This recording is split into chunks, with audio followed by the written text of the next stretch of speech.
stres itu udah pasti ada gitu. Lu nggak bisa hindarin stres, semakin lu hindarin makin stres gitu. Yeah. Lu pengen punya miliaran di umur yang muda tapi nggak kena banyak masalahnya, nggak mungkin bisa. Jadi selalu ada, kita bilangnya yin and yang ya, selalu ada hitam sama putih. Karena gue punya aja sih teman-teman yang let's say dimodalin uang sama bokapnya 500 juta buat beli saham apa, buat coba-coba gitu, ujung-ujungnya loss gitu karena mereka nggak ngerti apa yang mereka lakuin. YPC yang penting cuan ya. Jadi lu kalau momentum yang ada di kripto, gue ke kripto. Kalau momentum yang ada di ya komoditis, ya gue ke komoditis gitu. Jangan resikoin apa yang lu udah ada buat sesuatu yang lu belum ada.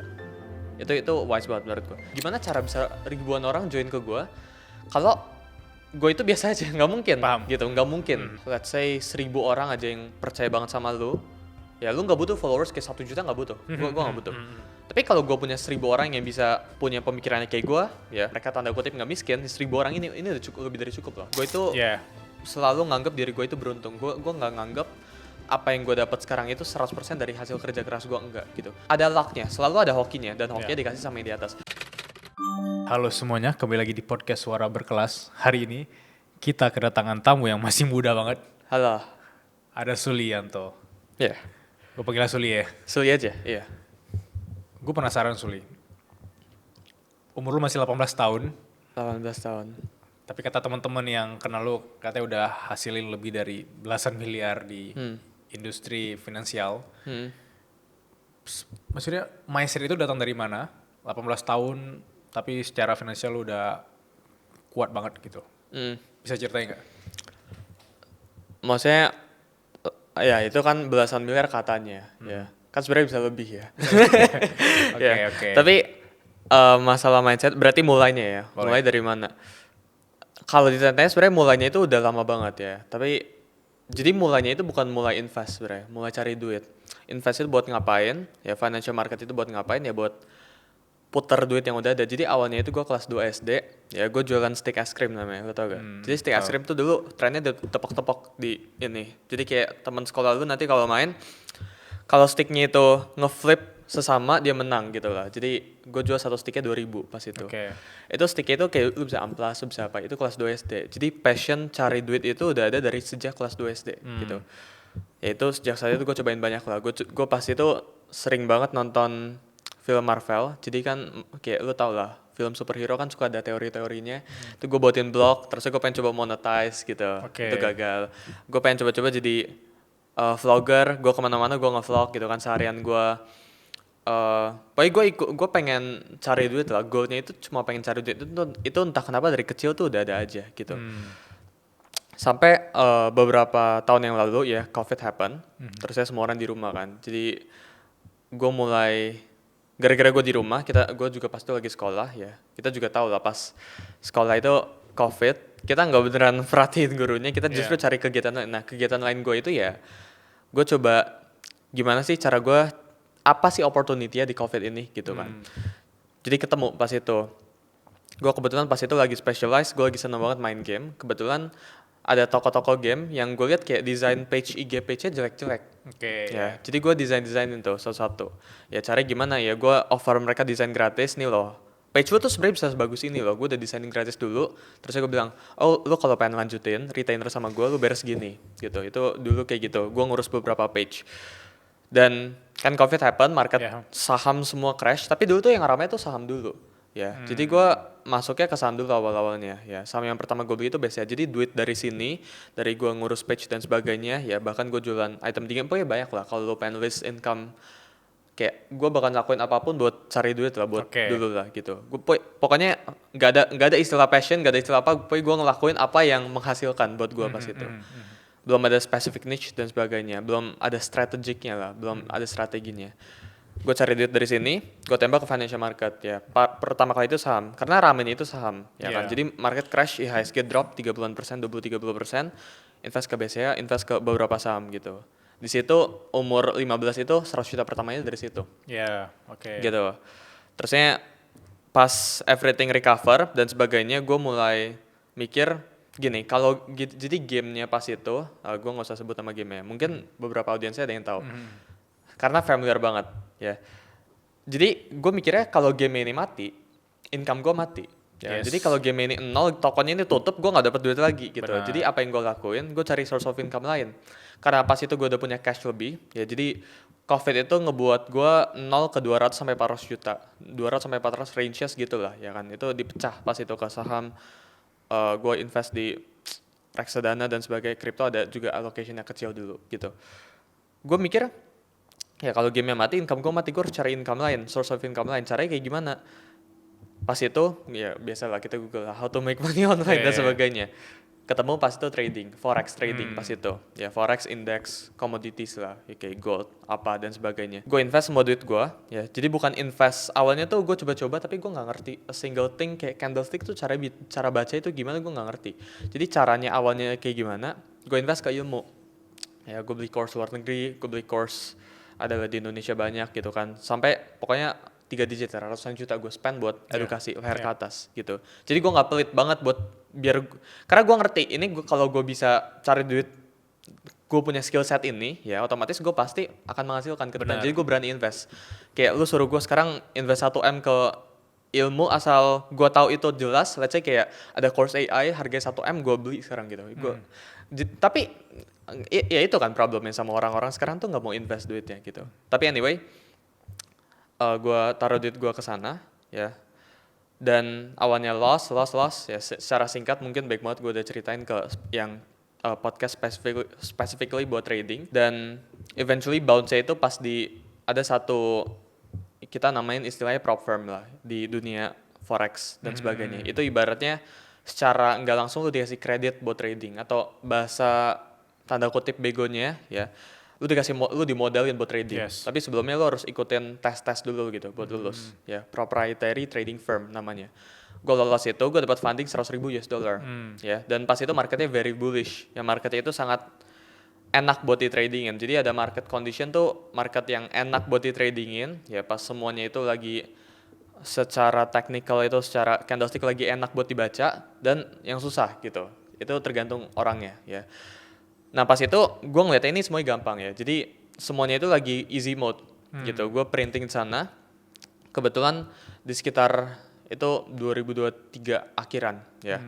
Dan di September atau Oktober ya gue mulai dengar tentang Bitcoin. Jadi by the way fun fact, gue itu udah masuk Bitcoin dari cycle lalu ya. Tapi masuk Bitcoin itu dari 60.000 ya, 2021 itu kan di peaknya ya. Terus saya karena pas itu FOMO, ya gue denger kayak Bitcoin akan ke 100.000. Narasinya pas itu 2021 Bitcoin akan ke 100.000. Terus dia bilang Doge bakal ke $1, apa dan sebagainya lah gitu. Jadi gue FOMO, gue ikutin gitu. Tapi eventually 60.000 turun by 40% portfolio gue. Terus gue cut loss di situ. Itu udah baik ceritanya lah. Itu lucu lah. Jadi gue dapat ngeflip dari duit 100 jutaan ke 200-300an ya. Eventually BP lagi ke 100 gitu. Jadi COVID itu ya cuma ngasih gue pelajaran pemikiran atas, gue nggak ngasih gue cash sama sekali gitu. Tapi eventually 2023 gue mulai dengar lagi tentang crypto and stuff ya, Bitcoin. Gue masuk mulai average up di 22.000, mulai all in di 26.000 ya. Itu ada tesisnya, gue discuss lumayan lama karena pada saat itu gue ada personal target gitu. Jadi sebenarnya pas itu targetnya itu 1 miliar di umur 18. 1 miliar di umur 18. Ya, tapi ternyata bener 1 miliar, tapi in USD gitu kan. Okay. Ya, jadi salah satu yang micu kenapa gue pengen cari terus ya, gara-gara gue punya personal target dan sebagainya. Jadi ya secara singkat itu ceritanya, Bitcoin multiply ke atas ya kan, gue sambil nge-switch portfolionya sambil di tradingin proprietary trading firmnya gitu kan. Jadi ya kalau lihat overallnya lah, itu broad view-nya cerita hidup 10 tahun ke belakang kayak gitu lah, karir lah kayak gitu. Tapi kan terlepas dari lu dari SD tetap jualan, ada semangat jualan, lo bisa hasilin uang sehingga kemudian lu punya akses informasi untuk belajar finansial market tadi. Lu sebenarnya ada privilege nggak sih dari keluarga lu yang support, kayak misalnya kakak lu atau orang tua lu yang lu harus belajar ini, ntar lu 18 harus segini, ada gitu nggak sih, ada privilege itu? Sebenarnya kalau ditanya ada atau nggak, ada, tapi bukan dalam bentuk uang. Oke. Ya, tapi dalam bentuk kayak Jadi dulu gue kenapa invest ke saham karena diminta kartu. Karena gue dulu di bawah umur 17, jadi gue nggak bisa pegang bank sendiri kan. Jadi gue sama mama gue tuh pakai buku debit kredit, setiap uang masuk masukin ke rekening mama gue gitu. Paham. Jadi klien gue itu transfer ke mama gue gitu. Oke. Itu masih ada bukunya sampai sekarang dan Oke. pada saat uangnya udah 3 digit di buku gitu, ya kan udah totalnya sini 3 digit 100 juta berapa gitu. Ini disuruh, ini uangnya kebanyakan. Ada opportunity cost kalau nggak diputar. Jadi gue putar ke saham dan kebetulan pas itu ya semuanya nge-crash. Lu beli apapun pasti untung lah. Lu sebego apapun pas market crash semuanya turun 20%, recover V-shape ke atas, itu lu untung gitu. Jadi V-shape kan naik lagi kan gitu. Gitu. Berarti dari orang tua juga masih main juga sekarang. Kalau mama iya. Mama Iya. oke. Nah itu maksud gua semua orang kan mikir kenapa 18 tahun segala macam. Maksudnya orang mikir privilege itu cuma bentuk dibondalin orang tua. Menurut gua privilege itu juga ilmu yang orang tua tanamkan ke anaknya. Walaupun uangnya lu yang cari sendiri. Nggak, justru lebih berharga ilmu yang ditanamin daripada uangnya gitu. Benar, Let's say setuju. kayak ada, karena gue punya aja sih teman-teman yang let's say dimodalin uang sama bokapnya 500 juta buat beli saham apa buat coba-coba gitu. Ujung-ujungnya loss gitu karena mereka nggak ngerti apa yang mereka lakuin gitu. Jadi gue rasa sebenarnya lebih penting privilege itu kalau orang tua atau kalau orang terdekat itu sharing pengalaman sih, bukan sharing uang. Yes. Gitu.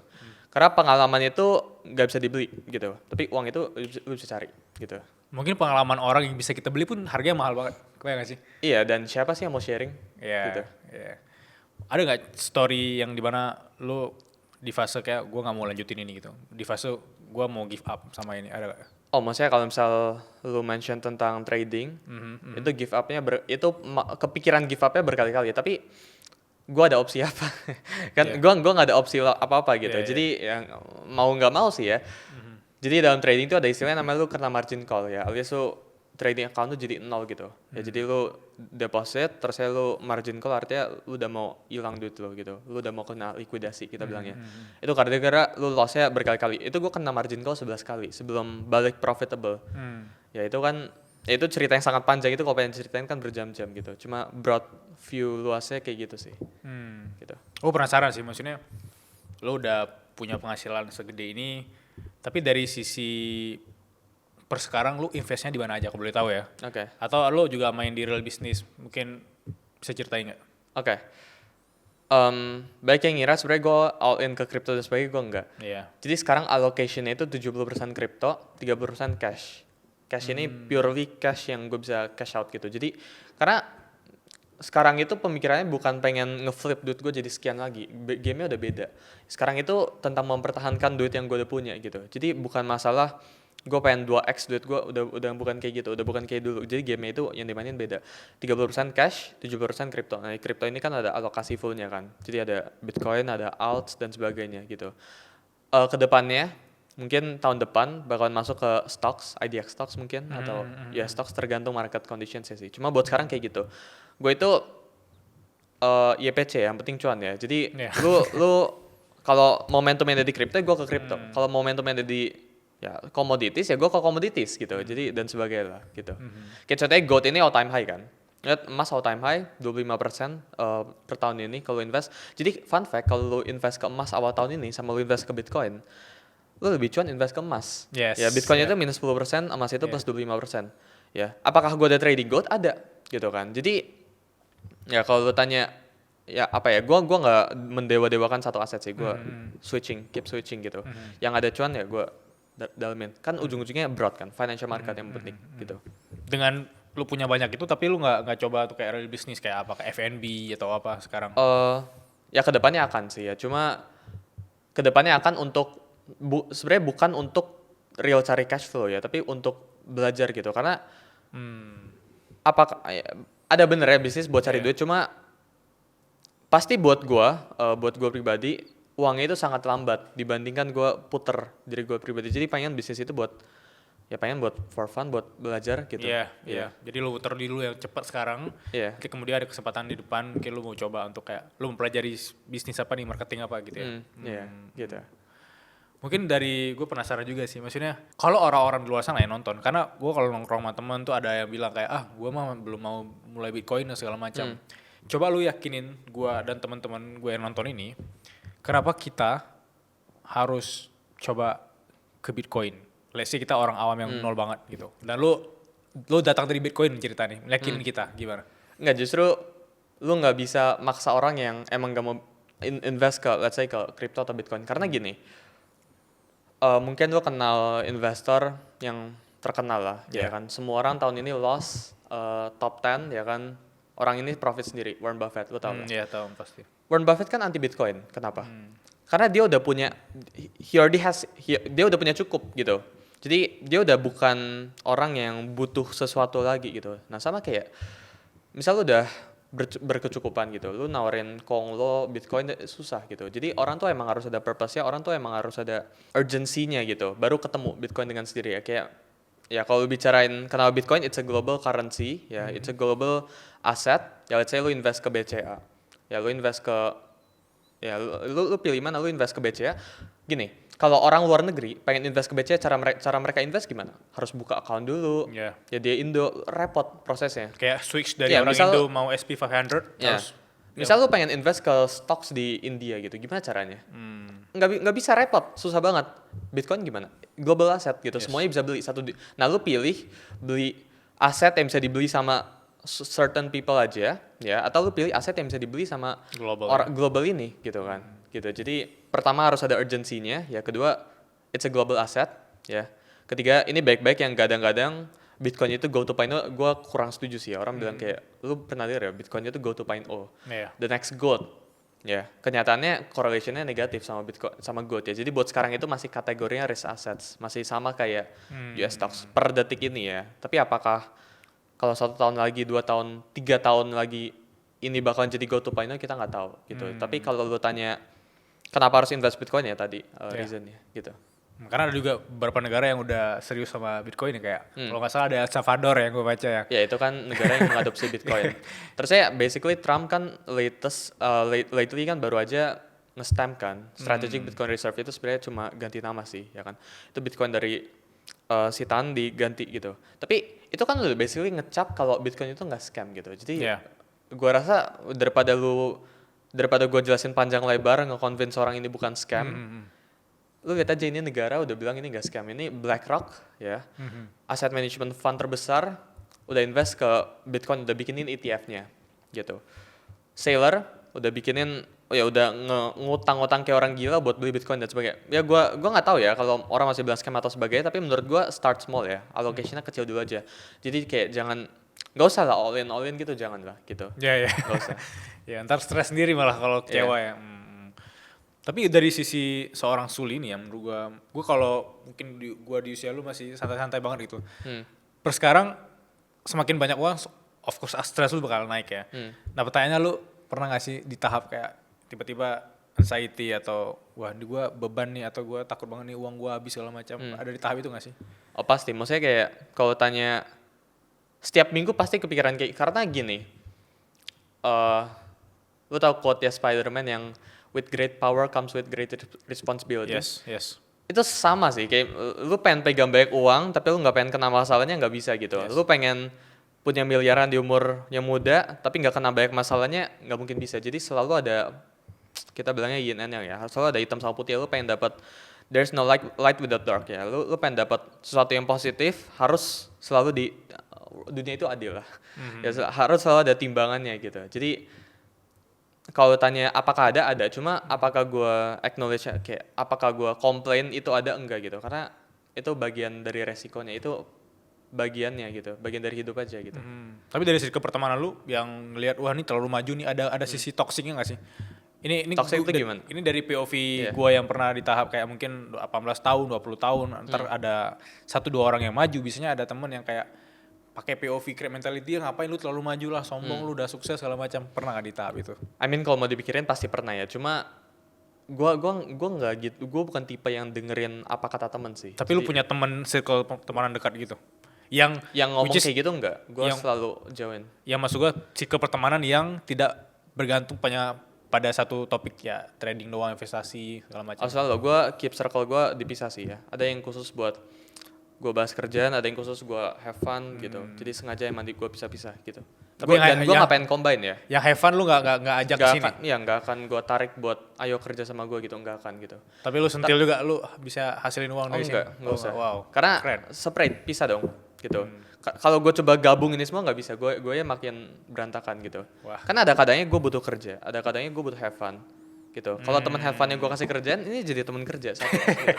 Gak bisa kayak gitu. Ya, itu keputusan yang wise banget. Lu nggak bisa mengkotak-kotakan pertemanan terus lu satuin, ntar bisa jadi teman itu menurut gua rusak karena lu terlalu serius sama si teman sampai lu kasih kerjaan. Dan nggak semuanya tuh punya ambisi atau punya pemikiran kayak gue gitu. Bukan berarti gue superior dengan gue ngatain kayak gitu ya. Nggak semuanya pengen punya hidup yang kayak gini gitu. Nggak semuanya itu pengen nge-rush dapat duit banyak di umur yang muda. Nggak semuanya kayak gitu. Nggak semua siap dengan risknya gitu. Kayak gitu. Terus kalau di dunia kreatif kayak kita ya, salah satu permasalahan mental teman-teman yang sering curhat ke aku tuh, gue nggak pede Bill kalau gue harus jual kelas gitu. Gue nggak mau terlalu obses untuk jualan. Kalau dari POV lu yang masih muda dan bisa aja lu kalau di tag sekarang bisa jatuh mental kan. Tapi lu tetap kayak pede aja lagi, terus banyak penghasilan lu gua rasa dari teman-teman yang mau belajar sama lu. Itu gimana lu nge-tackle perasaan kayak ngapain jual kelas segala macam? I mean gini, salah satu concernnya itu yang gua rasa perlu dipahamin, there is nothing, gak ada yang salah ya, there is nothing wrong dengan kita jualan kelas selama itu profitable, selama itu membantu orang gitu. Kayak kenapa seakan-akan jualan kelas itu salah gitu. Ada kok, ya mungkin ada ya gara-gara satu pihak atau dua pihak yang ngerusak image-nya gitu dan sebagainya, ini jadi berantakan semua. Tapi kalau gue bisa, by the way gue bukan kelas, itu community ya. Kalau gue bisa bentuk community yang sehat ya, terusnya lu bisa masuk ke dalam situ dengan bayar, terusnya lu jadi makin, lu grow di sana dengan orang-orangnya, apakah itu salah gitu kan? Apakah salah kalau gue jual sesuatu ke lu yang bisa beneficial ke lu? Kan enggak gitu. Jadi gue rasa itu sih ya. Terusnya gini, self esteem itu ya kan, itu berarti yang kayak orang kenapa gue nggak berani dan sebagainya. Gini ya, gue nggak gitu ini sih. Ya. Gue nggak itu pikirin karena kenapa lu nggak berani gitu. Gue nggak ngerti aja sih. Karena ada kontes beberapa teman-teman yang cerita ke kita nggak berani karena mereka sering di-tag di komen, ujung-ujungnya jual kelas lu segala macam gitu. Ya so be it gitu, emang kenapa? Tapi kayak gini, itu kan berarti terlalu dengerin apa kata orang kan. Gitu, kayak nggak penting sih ya. Emang lu inget, misal pasti ada yang pernah hit comment di channel lu. Emang lu inget namanya siapa? Lu inget mukanya siapa? Gue nggak inget. Gue udah sering banget diserang sama orang ABCD. Gue nggak inget namanya gitu. Namanya aja nggak inget gitu. Argumennya mungkin inget, tapi namanya nggak peduli gitu. Gue nggak peduli gitu. Jadi ya gitu sih ya. Jadi menurut gue keep going aja sih ya, karena yang ribut-ribut rusuh-rusuh ini pasti selalu di bawah lu lah gitu. Mungkin kalau teman-teman di sini yang penasaran ya gimana caranya si Suli ini berangkat dari bawah banget, menurut gua sih blueprint sederhana, lu fokus pada kerja, hasilin uang sebanyak mungkin, terus lempar ke financial market ya. Nah, kalau orang-orang yang uangnya itu benar-benar pure dari orang tuanya atau pure dari emang tabungannya, uang dinginnya, terus kalau langsung masuk ke dunia pasar itu, menurut lu bakal dapat feeling yang berbeda atau tuh mereka bakal kayak kalau gagal dikit langsung kecewa? Start small sih ya. Jadi jangan di all in lah. Ini salah satu quote yang wise menurut gua dari Ko Andrew ya. Dia bilang kayak gini, jangan resikoin apa yang lu udah ada buat sesuatu yang lu belum ada. Itu wise banget menurut gue. Karena gini, let's say kayak misal gue, apakah gue sekarang, let's say gue trading, apakah gue meresikokan sesuatu yang gue ada buat sesuatu yang gue belum ada? Enggak. Kan gue proprietary trading firm, kan gue dimodalin, ya kan? Kan fund gue besar jadi gue dapat duit besarnya kan awalnya dari sini, ya kan, dari trading pribadi kan, gitu. Community gue itu nggak mungkin laku kalau gue nggak tanda kutip jago gitu. Gimana cara gue menjual diri kalau gue itu, gimana cara bisa ribuan orang join ke gue kalau gue itu biasa aja, nggak mungkin. Gitu, nggak mungkin in the world gitu. Gue nggak mungkin jadi kalau gue average orang itu nggak mungkin ngelirik gue sama sekali, gitu. Jadi selalu ada something lah dalam ini lah. Jadi duit besar itu dari sini ya. Jadi kalau tanya apakah orang yang awalnya itu lu bilangnya apa punya uang dan sebagainya, menurut gue start small ya. Jadi mulai dari uang kecil dulu ya. Dan jangan terburu-buru sih ya, lu jangan cepet-cepet. Misalnya saya lu uang dinginnya 10 juta, lu pengen cepet gimana, lu gara-gara lihat orang di luar sana atau teman terdekat gitu, lihat deh gue berhasil cuan segini loh dari kripto, gue berhasil cuan segini loh dari trading loh, lu langsung ikut-ikutan gitu. Jadi menurut gue nggak wise buat kayak gitu, lu pelan-pelan aja gitu.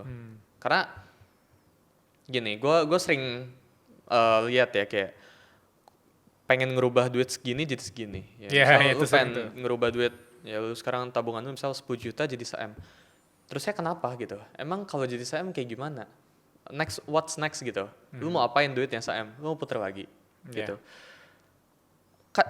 Karena pas progress gini loh, beda loh, lu bangun bisnis dari 0 ya ke 1 M, jadi lu jatuh bangun fast trading one hit tiba-tiba jadi 1 M, seandainya lu hoki gitu.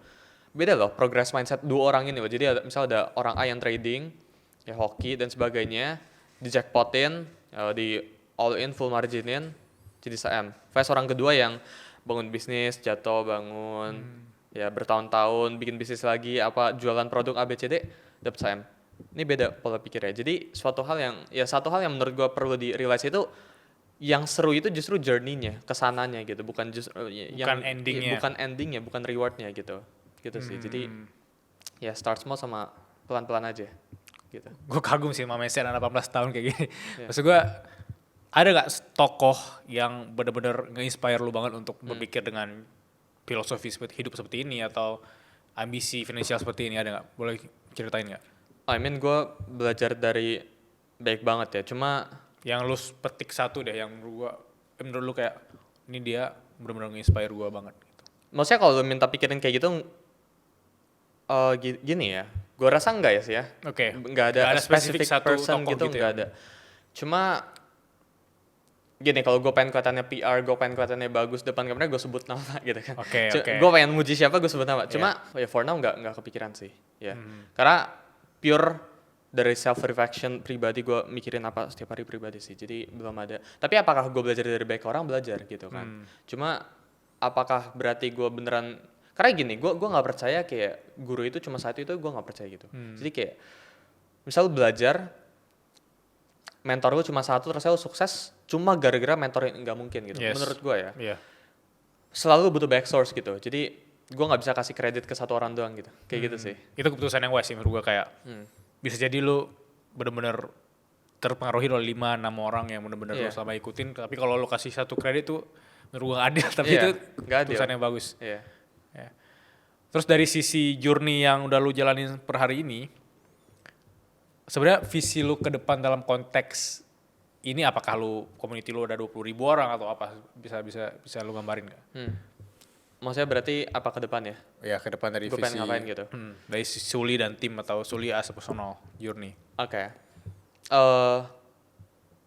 Sebenarnya ke depannya gue pengen separate entity-nya. Jadi udah ada plan besarnya sih ya. Cuma belum di-share. Jadi hasil dari Traded Suli ini, karena ini kan community. Namanya komunitas kan ngelakuin apa-apa bareng-bareng. Kita pengen ke depannya bangun beberapa branch ya. Kan namanya Traded Suli. Kita pengen buat sesuatu yang berbagi gitu. Jadi revenue dari sini kita pecah gitu kan. Terusnya kita pengen buat learning source buat lu purely belajar financial market dari nol, gratis. Kita pengen buat itu kita pengen develop itu lah ke depannya ya, ada yang ngarah ke sana.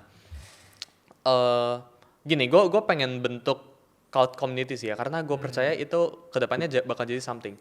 Kayak contohnya kayak gini, kalau lu punya let's say 1,000 orang aja yang percaya banget sama lu, ya lu nggak butuh followers kayak 1 juta, nggak butuh. Gue nggak butuh. Tapi kalau gue punya 1,000 orang yang bisa ya, yang punya pemikirannya kayak gue ya, cara mereka main semuanya kayak gue semua gitu kan, terus ya wealth-nya mereka nggak kecil, mereka tanda kutip nggak miskin, 1,000 orang ini udah cukup, lebih dari cukup loh. Jadi lu kayak udah punya semprotan, lu punya senjata kemana-mana gitu. Menurut gue cloud community itu kedepannya a thing sih ya, itu satu hal yang bakal jadi, itu bakal jadi sesuatu lah dalam masa depan lah. Karena kedepannya itu bukan lagi tentang let's say kayak AI dan sebagainya, itu udah bisa replace segalanya, tapi yang nggak bisa replace apa pemikiran ya kan, movement gitu. Jadi tapi apakah sekarang gue udah ada movement spesifik, belum, cuma gue lagi ngumpulin aja gitu. Jadi community, gue pengen grow community aja gitu. Itu hal yang gue suka kerjain aja sehari-hari gitu. 1,000 true friends, 1,000 loyal audience. Iya, 1.000 aja cukup. Iya. Simpelnya gini deh, anak-anak 18 tahun, waktu gue 18 tahun, teman-teman 18 tahun cerita kalau ya kita main-main aja, kita overthinking nih mau masuk kuliah jurusan apa gitu. Ini POV Suli nih, gue mau masuk ke dunia lu lah. Lu bangun tidur biasanya ngapain, terus daily life lu lah ngapain biasanya per sekarang. Oke. Enggak, gue bukan pengen klasifikasiin gue kayak dewa terus ya beda gitu ya. Tapi santai. enggak sih ya, gue nggak ada lifestyle yang spesifik sih ya. Gue pagi ini bangun scroll TikTok, jadi gue nggak ada kayak bangun pagi mandi, lari, terus saya meditasi dulu, terus saya olahraga. Enggak sih, gue bukan yang style kayak gitu. Apakah gue pernah cobain kayak gitu? Pernah. Tapi gue nggak nyaman. Jadi nggak ada sih ya. Karena gini, I consider myself lucky gitu. Gue itu selalu nganggap diri gue itu beruntung. Gue nggak nganggap apa yang gue dapat sekarang itu 100% dari hasil kerja keras gue, enggak gitu. Ada lucknya, selalu ada hokinya, dan hokinya dikasih sama yang di atas. Jadi karena gini, kalau kita nggak acknowledge bahwa selalu ada unsur kehokian dalam let's say di life kita dan sebagainya, kayak mau jadi orang terkaya menurut gue itu nggak mungkin 100% hasil kerja keras itu selalu ada lucknya. Jadi kalau tanya rutinitas gue dan sebagainya sebenarnya normal sih ya, cuma mungkin gue emang dapat hoki pas lagi COVID aja gitu. Jadi nggak ada rutinitas yang audiensnya sebenarnya bisa follow gitu. Cuma simple ya, gue pernah dengar dari salah satu influencer di luar, dia lumayan bagus. Kalau pernah dengar si Alex Hormozi ya, aku tahu. Dia kan ada bilang kayak it doesn't matter lu mau meditasi, lu mau kerja, mau apa, lebih bagus lu bangun lu kerja langsung 2 jam get things done daripada lu meditasi dulu apa dulu terus baru kerja. Just make things done aja gitu. Jadi nggak usah banyak rutin lah, nggak usah banyak ini lah, yang penting selesain aja kerjaan dulu. Berarti lu ada fase lu benar-benar deep work banget, biasanya jam berapa sih? Gue tengah malam, gue night owl ya. Jadi gue bukan yang kayak misal pagi-pagi lu suruh apa, gue nggak bisa, otak gue belum aktif. Belum aktif. Iya. Berarti otak lu aktif jam Amerika ya? Iya, gue jam 12, jam 3 subuh itu aktif. Jadi gue bisa mikirnya jam segitu. Akhir-akhir ini karena kita lihat tuh berita yang bilang kalau ngapain trading di forex dan segala macam itu kan gak jelas, itu permainan elit global, lu kalau kesana bakal rugi juga gitu. Lu ada POV tentang itu gak sih, Sul? Sebenarnya ada benernya. Jadi apa yang dibilang kayak, tapi elit global sih enggak ya. Tapi kalau bicarain apa ngapain trading forex itu judi apa, ada benernya buat sebagian besar orang itu ada benernya gitu. Cuma karena industrinya itu corrupt kan. Financial market itu kan industri yang lu ngambil duit dari orang kan kerjanya. Bukan create value gitu. Let's say kalau buat bisnis itu kan lu menambahkan value, let's say di dalam suatu masyarakat gitu. Kayak let's say lu bikin roti gitu kan. Lu saingan sama roti toko lain gitu. Terusnya eventually lu saingan, ini kan ada added value gitu. Meski lu curi dari toko lain ya kan, lu curi customer dari toko lain, ujung-ujungnya this is value gitu kan. Value bakal nambah. Tapi kalau financial market tuh enggak. Lu beneran kayak lu ada duit berapa, kita rampok-rampokan gitu.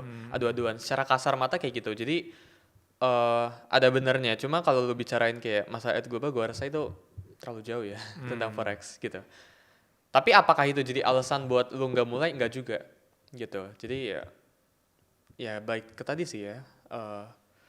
Mulai dulu aja sih ya, start small aja gitu. Tapi resiko yang harus dihadapi menurut lu apa yang pada umumnya dalam konteks? Duit itu habis, ya. Terus ya menurut gua sama lah kayak lu ngapain, stresnya itu pasti ada gitu, resiko itu pasti selalu ada. Justru finance itu kan, nggak, kalau tanya duit paling besar di dunia itu ada di mana sih? Bukan di bisnis loh, bisnis itu kan paper money gitu kan. Valuasinya kan katanya besar, ya kan. Tapi apakah itu real cash? Enggak gitu. Bisnis uang paling besar itu ada di mana? Di finance. Jadi kalau lu pengen di industri yang nomor 1, uangnya paling banyak ada di mana? Ada di sini. Ya lu harus pasti paling susah dong gitu. Jadi nggak gampang gitu. Dari semua konteks yang kita bahas hari ini, lu punya mindset yang menurut gue keren gitu. Lu ada kasih satu quotes atau satu wejangan untuk teman-teman 20-an? Ini kalau kita ngomong 20-an ya, itu abang lu loh 20-an. Iya. Ini kalau biasanya teman-teman kayak best advice dari orang-orang yang senior, ini dari adik ke kakak lah. Gue kalau ngomong ini masanya kelihatannya kayak orang tua banget ya. Satu sih, tapi gue nggak tahu cara phrase-nya gimana ya. Ini gampang. Semuanya akan berakhir. Jadi kalau lu happy banget itu akan berakhir, kalau lagi terpuruk banget ya itu akan berakhir juga. Wah udah kayak orang tua gue ngomong gini. Tapi beneran, Iya. karena kan experience kan, gue udah ngalamin up and down-nya, swing hidup gue itu udah lumayan kencang lah gitu. Dan yang gue notice pattern-nya itu mau hari ini lu se-stress apapun ya, atau lu hari ini happy banget ya itu bakal hilang gitu. Jadi embrace aja gitu, up and down ya itu udah pasti terjadi gitu di hidup lu gitu. Semua yang lu mulai di hidup ini akan berakhir. Iya, semuanya akan berakhir gitu. Mau lu stres banget hari ini kayak rasanya lu udah nggak bisa hidup lagi, udah rock bottom gitu-gitu, ya selama lu nggak mati lu naik lagi itu pasti gitu. Ya. Dan itu jadi pegangan untuk lu tetap Iya, jalani hidup karena ya. gue rasa salah satu hal yang harus di-acknowledge orang itu masalah itu harus selalu ada di hidup gitu. Kayak kalau nggak ada masalah tuh lu nggak mungkin happy, itu nggak mungkin gitu. Jadi stres itu udah pasti ada gitu. Lu nggak bisa hindarin stres, semakin lu hindarin makin stres gitu. Iya, iya. Dan ya satu-satunya cara biar nggak terlalu terpengaruh sama ini gimana ya lu pelajarin kan, lu embrace kan gitu. Jadi ya embrace it aja sih ya, semuanya akan selalu berakhir, semuanya akan berakhir. What a quote dari anak 18 tahun. Punya mindset keren gitu. Oke. Kita masuk ke Q&A ya, yang Oke. dari 3 teman-teman tadi. Pertanyaan pertama dari Rizky Yuliawan. Bro, spekulasi atau forecast aset-aset seperti emas dan kripto dengan adanya Trump's tariff. Gimana menurut lo? Oke. Gini, sebenarnya Trump's tariff ini cuma narasi, cuma cerita. Ini tesis Iya. yang gue akan bicarain ke depan, ini tesis gue, dan ini bukan fakta. Ini tesis pendapat pribadi ya. Ada kejadian di 1930-31 ya, itu namanya, ada Tariff Act juga pas itu, dibuat sama presiden. Jadi dulu itu ada The Great Depression, terusnya ditambahin Tariff Act, terusnya marketnya makin crash gitu. Jadi gue rasa Trump ini kita bilangnya nggak sebego itu gitu. Trump ini nggak pakai, mungkin tuh sering denger quote, history repeats itself gitu. Sejarah itu berulang. Trump itu nggak pengen ngulangin sejarah kayak 1930-an ini. Jadi gue rasa ini tuh cuma bentuk ancamannya, cuma bentuk kayak buat nunjukin kalau dia itu negara yang adidaya, negara yang superpower gitu. Karena gini, let's say selama ini ada yang namanya trade deficit, let's say US sama Indonesia ya kan, itu ada trade deficit 30-40%. Kenapa kayak gitu kan? Tapi gimana cara Trump itu negosiasi kalau nggak langsung ditodong pistol? Kalau langsung taruh tarif kayak gini, terus saya nggak dipasangin delay, kayak saya kemarin berlaku tanggal berapa? 8, berlaku tanggal 10. Itu mau nggak mau pemerintah Indo langsung terbang kan? Iya, iya. Semua pemerintah tuh langsung tunduk ke Amerika. Jadi itu sama aja kayak nge-force semua negara itu buat negosiasi. Cuma menurut gue itu cuma cerita. Again, karena kenapa? Ini kita jadi dalam ya. Karena US itu punya hampir 9 triliun US dollar itu buat apa ya, dalam bentuk debt yang perlu di refinance, yang perlu diutangin lagi. Utang negara itu nggak mungkin lunas ya. US itu utangnya nggak mungkin ke nol. Yang mereka bisa lakuin apa? Mereka memperkecil utangnya dengan refinancing setiap 4 tahun, ya setiap beberapa tahun di rate yang lebih murah, ya kan. Cara mereka ngutang gimana? Mereka ngutangnya ke rakyat sendiri, ya, beli bonds. Ya, makanya ada 10-year treasury bonds, treasury bills dan sebagainya. Pada saat Covid, rate-nya ya, let's say lu cek chartnya US 10-year treasury itu di bawah 1%. Ya jadi tim Trump pemerintah Amerika Serikat pas lagi Covid itu ngutangnya itu sangat-sangat murah, tapi sekarang itu 4% rate-nya. Jadi gimana caranya biar 4% ini bisa turun? Jadi mereka ngutangnya lebih murah. Itu kan agendanya sekarang gitu kan. Gimana caranya biar logiknya kan bonds ya. Kenapa orang pengen taruh duitnya di bonds? Karena itu tuh safe haven ya kan. Kenapa orang pengen taruh duitnya di gold? Itu safe haven, itu uang pasti gitu. Yeah. Karena ekonominya lagi uncertain. Jadi gimana caranya? Gini, semakin baik orang yang beli bonds, yield-nya bakal semakin turun. 4%-nya bakalan turun kalau baik banget yang beli. Itu kan itu udah hukum supply and demand lah. Lu harusnya paham.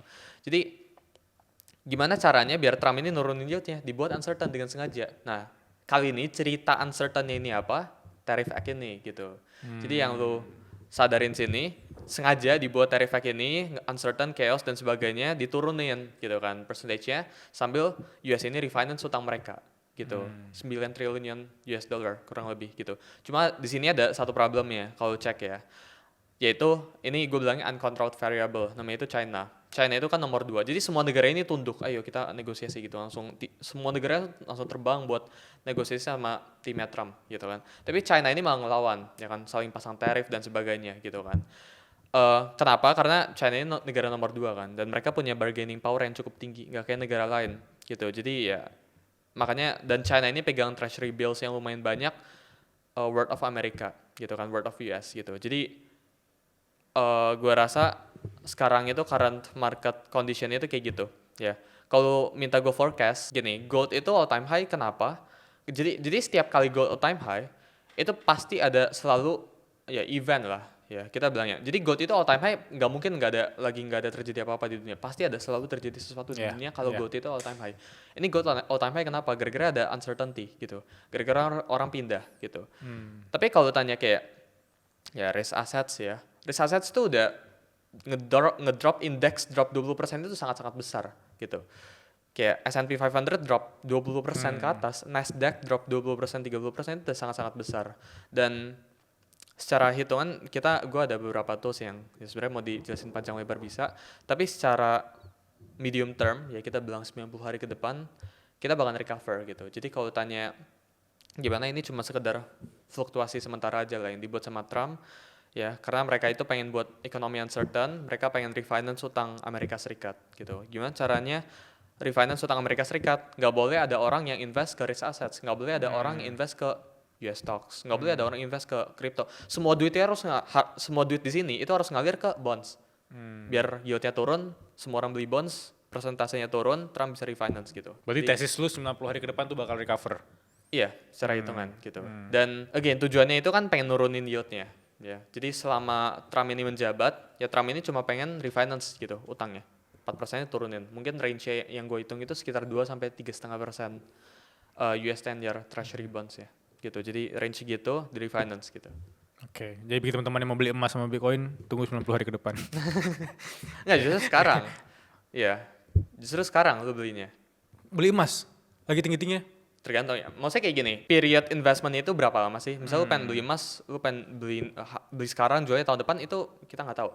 Tapi kalau lu beli emasnya sekarang, jualnya 10 tahun lagi pasti untung. Yeah. Hampir gue bisa pastikan untung, kecuali tiba-tiba ada asteroid Yeah, bear ke Indonesia, emas jadi nggak berharga gitu. Yeah. Jadi tergantung investment periodnya kapan. Sama lah kayak misal beli Bitcoin tahun ini gitu, apakah worth it? Tergantung lu jualnya kapan, gitu. Tergantung investment periodnya itu kapan kan, gitu. Kayak orang beli BCA 10 tahun lalu kali ya. Gitu. Oke, kita ke pertanyaan kedua nih. Dari Andita _26. Kak, kenapa ya pada umumnya komunitas kripto itu terbilang toksik ya? Nah, bagi orang-orang yang pengen ikutan komunitas yang kayak Kak Suli dan teman-teman, ada tips nggak ya sebelum aku mau join komunitas juga? Oke, gini, sebenarnya gue nggak tahu ya definisi orang toxic gimana, tapi menurut gue pribadi di crypto space sekarang atau bahkan di dunia sekarang itu kita bukan kekurangan informasi sebenarnya, kita kekurangan community-nya, kita kekurangan orangnya, karena informasi itu udah di mana-mana gitu. Kayak kita cuma butuh rangkumannya, sama kita butuh gengnya, kita butuh cult community-nya gitu. Jadi kalau tanya gimana cara join yang gak toxic, ya gue nggak tahu ya, karena berapa sih community di Indo tentang kripto gitu yang sediain ya kita bilangnya dua arah ya terbuka, sedikit sih ya, sedikit, dan public gratis dan sebagainya itu kan sedikit sekali gitu. Jadi ya nggak ada, gue nggak tahu juga dari itu konteks toksiknya kali ya. Iya. Tapi kayak dalam konteks misalnya orang kalau mau join komunitas itu ada kayak terms and conditional lain. Nggak ada, masuk aja Discord selesai. Oke. Dan which is bisa harganya juga berbeda-beda gitu. Nggak, kan ada yang free, terus ada yang khusus yang section gue kan. Gitu. Itu bisa langsung komunikasi sama lu ya? Iya. Alright. So, join aja tadi yang nanya, siapa tahu cocok. Ntar kita taruh link deskripsi deh, biar pada tahu ya. Oh iya. Oke, kita ke pertanyaan ketiga nih. Pertanyaan ketiga dari Renata Nasution. Kak, dengan AI yang semakin advance, bahkan ada yang bilang sampai 90% itu bakal di-replace kerjaannya manusia oleh AI. Nah, Kak Suli ada pendapat nggak ya, atau pandangan tentang skill apa yang harus kita pelajari nih dari sekarang, terutama dalam konteks finansial? Oke. AI atau financial market? Konteksnya dia bilang kalau kita tuh bakal di-replace oleh AI, tapi dia bilang untuk anak muda kayak kita nih skill set apa yang harus kita pelajari? Belajar ini sih ya, prompt engineering sih. Jadi cara lu nge-craft suatu prompt itu bakalan jadi a thing sih ke depannya. Karena tapi again, gue bukan orang yang tepat kalau lu tanya 100% tentang AI. Tapi apakah gue explore AI? Iya gitu. Cuma kalau lu tanya deep dive dalam banget sama AI, cara buatnya dan sebagainya gue nggak ngerti. Cuma cara maximize cara penggunaan AI ya gue bisa lah. Cuma ya prompt engineering sih ya, belajar cara nge-craft prompt. Tapi kalau tanya hubungannya sama financial market, menurut gue itu bakalan AI sama financial market itu masih jauh sih, masih susah gitu buat lu connect, buat at least buat retail ya, gitu. Kalau buat institutions udah ada dari dulu. BlackRock tuh punya AI namanya Aladdin AI. Ya, jadi hedge fund nomor 1 itu punya AI namanya Aladdin, dipakai buat portfolio management ya gitu. Tapi ini buat masuk ke tangan retail tuh susah, masuk ke tangan kita buat akses tentang trading dan sebagainya susah, bahkan susah banget, bahkan jauh gitu. Sama kayak misal sekarang GPT kan udah 4.5. Lu yakin itu OpenAI punyanya itu versionnya 4.5 juga? Pasti di atas itu gitu. Jadi kita tuh selalu dikasih model yang di bawah-bawah banget gitu. Jadi ya kalau lu tanya AI buat retail, buat financial market, buat lu trading gitu masih jauh sih menurut gue ya. Buat retail. Ya, buat Tapi retail. untuk kayak prompt engineering tadi itu satu skill Prompt yang engineering ya itu skill yang perlu di develop sih. Sama ya menurut gua nggak tahu ya, tapi lu harus kuasain sesuatu sih. Lu bukan kayak semuanya lu tanya ke AI gitu, jangan sih. Kayak let's say karena gini, it kills creativity at certain point kan. Jadi kayak apa-apa lu tanya kayak itu nggak develop apa-apa. Let's say lu pengen belajar coding, orang baru gitu. Orang yang udah very professional ya di dunia programming, terus dia pakai AI ke utilize jadi lebih produktif. Kita bilangnya mungkin berkali-kali lipat dia lebih produktif gara-gara ChatGPT, gara-gara tools-tools AI di luar sana. Tapi orang yang pengen belajar belajar programming dari awal, belajar coding dari awal, terus dia pakai AI, nggak bakal bisa dia gitu. Cuma tanya gimana cara build Flappy Bird pakai Python, udah langsung dibikin. Nggak bakal belajar apa-apa. Sedangkan yang udah sebelumnya udah bisa, ya bakal ke utilize gitu. Jadi ya perlu lah ada skill setnya lah. Jadi lu nggak kosong gitu. Jadi kayak lu nggak bisa, jangan sampai lu nggak bisa hidup tanpa AI. Nah gitu lah. Lu butuh skill set juga gitu. Lu butuh sesuatu juga yang bisa lu pegang gitu. Kayak gitu. mungkin dari gua terakhir ya sebelum kita tutup. Kalau lu bisa balik ke versi lu 3 tahun lalu, you wish you knew something, lu bakal ambil keputusan apa? 3 tahun yang lalu.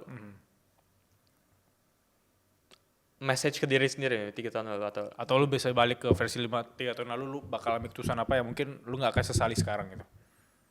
Nggak, sebenarnya kalau tanya apa yang gue sesalin mungkin nggak bakal sesuai ekspektasi. Nggak ada yang gue sesalin sih ya, karena maksudnya gue udah belajar kayak yang tadi gue bilang, masalah itu pasti ada gitu. Jadi kayak kalau gue erase masalah ini kayak di film ya, jadi kayak kalau gue erase masalah ini gue nggak bakal jadi Sul yang sekarang. Jadi gue emang perlu misal gue dulu ketabok kena margin call 11 kali, gue hilang duit kayak gini, itu perlu ya? sebagainya. Itu emang bagian dari hidup gue. Kalau gue balik ke belakang terus gue bilang lu jangan kayak gini loh, bener mungkin gue jadi nggak hilang duit dan sebagainya. Tapi apakah gue bakal jadi gue yang sekarang gitu kan? Enggak gitu. Jadi ya menurut gue masalah emang harus ada sih ya emang. Jadi kayak di previous past gue mau se-shit apapun, masa mau separah apapun, emang harus ada gitu. Gitu sih. Dengan cara pikir lu seperti itu, gua rasa kedepannya ketika lu dihantam oleh berbagai masalah segala macam, lu tahu bahwa ya ini bagian dari hidup gua. Kayak kapan sih lu nggak kena masalah gitu? Coba tarik sebulan, lu pasti bisa list masalah lu apa aja gitu. Pasti kena masalah, pasti ada gitu. Jadi embrace lah gitu. Mau gimana lagi gitu. Justru kalau lu nggak ada masalah, hidup lu aneh gitu. Aneh gak sih? Hidup lu nggak ada masalah, nah itu aneh gitu. Justru harus ada masalah gitu. Jangan-jangan lu udah baca 1000 buku stoik kali ya, makanya lu udah punya mindset seperti ini ya. Gak tahu deh ya. Oke, sebelum kita tutup lah, gue biasanya bakal nanya ke teman-teman, advice terburuk yang pernah lo dengar. Oke. Agak kontro ini, pasti ya, controversial ya. Tapi orang-orang sering bilang kayak bersyukur aja. Nah itu two-sided, pedang bermata dua gitu. Kayak misal lu udah achieve sesuatu, udah bersyukur aja gitu. Udah, ini cukup loh gitu. Nggak tahu ya, itu bisa pedang bermata dua, itu bisa baik, bisa buruk ya, tergantung persepsi orangnya. Tapi kalau dari POV gue, kadang bersyukur itu oke, cuma bukan berarti lo harus stop gitu. Jadi kayak ya orang-orang kan sering bilang kayak bersyukur itu bad advice ya. Kalau dari gue pribadi ya, keep going, tetap be grateful ya, tetap bersyukur, tapi jangan stop gitu. Karena orang kan sering frame-nya itu seakan-akan udah lu bersyukur aja, udah lu stop aja gitu. Itu yang gue sering terima sih dari temen terdekat gue, ya bahkan saudara gue ada yang bilang kayak udah bersyukur aja, stop aja gitu. Kayak bersyukur itu pedang bermata dua. Ya, mereka pakai terms bersyukur untuk Bunuh gitu mimpi lo gitu. Iya. Kayak udah bersyukur aja gitu. ya justify lo ya udah nggak apa give up aja nggak apa-apa. Iya. Terusnya kalau gagal udah bersyukur aja, lu udah di posisi sekarang gitu. Enggak, gitu. Conversation yang seru banget hari ini. Thank you Suli. Yeah. Gua gak nyangka bakal ngomong sama anak 18 tahun dengan versi kayak gini gitu. Yeah. Thank you. Gua mau lihat lu semakin berkembang sehat terus. Ya, thank you. Terima kasih semuanya. Sampai jumpa di episode berikutnya.